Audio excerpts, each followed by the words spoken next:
All right, we're going to go ahead and get started. Good morning. My name is Jarma Bennett, and I work in the Office of Information Management and Analysis, or OIMA, here at the State Water Board. Welcome to this webinar. I will be discussing the entry of tasks into SWRCB with a specific focus on application processing and WDR review.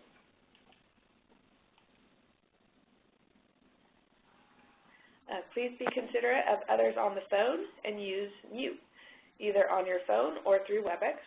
You can also use the chat feature. Be sure to send your chat to the host. It is listed as Aaron Mustaine, but Eric Mogg is filling in for Aaron today, so please make sure you send your chat to, again, the host, which Eric will be monitoring.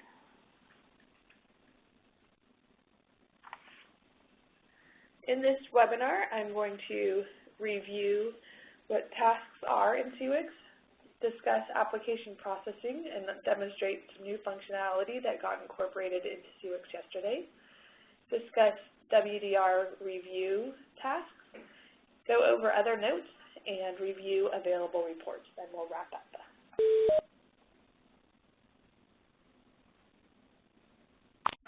So tasks in SWRCB are related to regulatory measures, so you'll find the task tab in the regulatory measures module.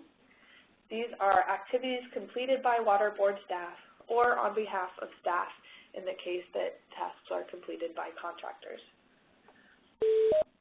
Tracking tasks is a tool for staff and management to track workload. And there are two dates associated with tasks. There is the scheduled date, which means if it only has a scheduled date, the task is planned, and if there is an actual date, the task has been performed.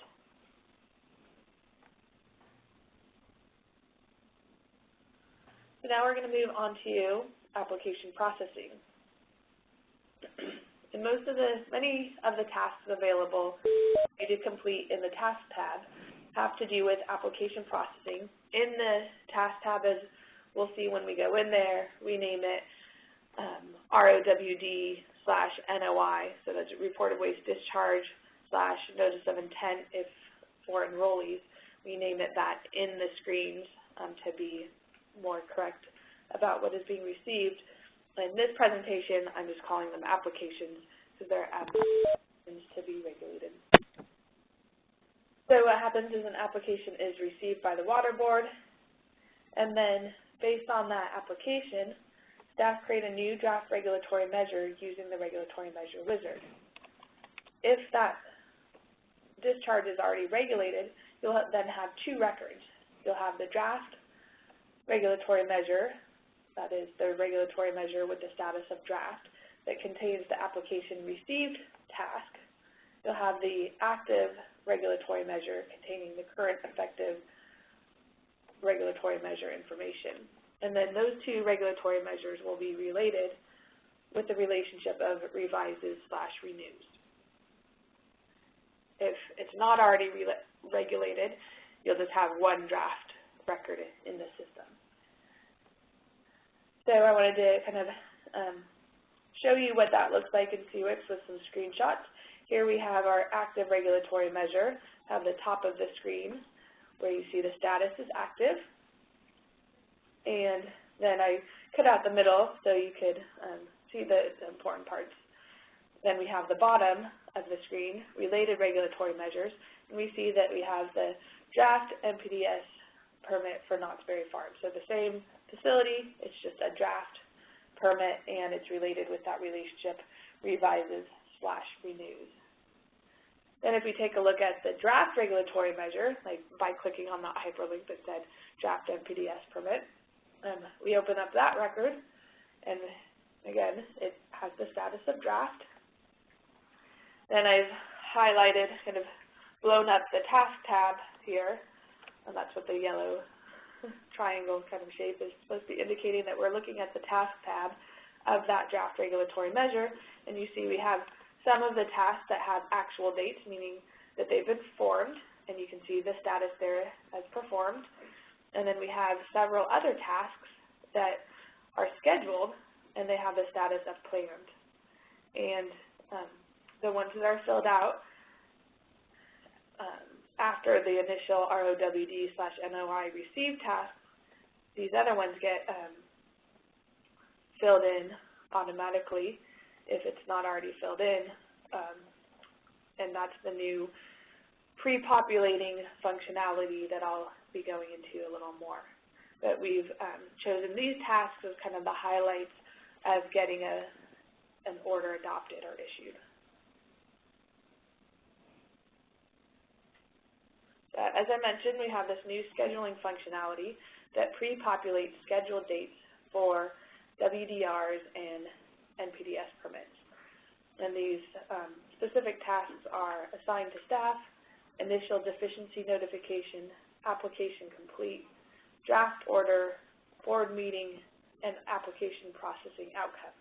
Again, we chose these as kind of the more significant and likely tasks that will need to be completed in your process of getting an order or permit adopted.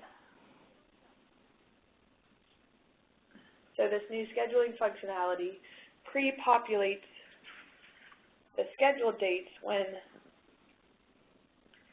scheduled dates are adjusted or actual dates are entered.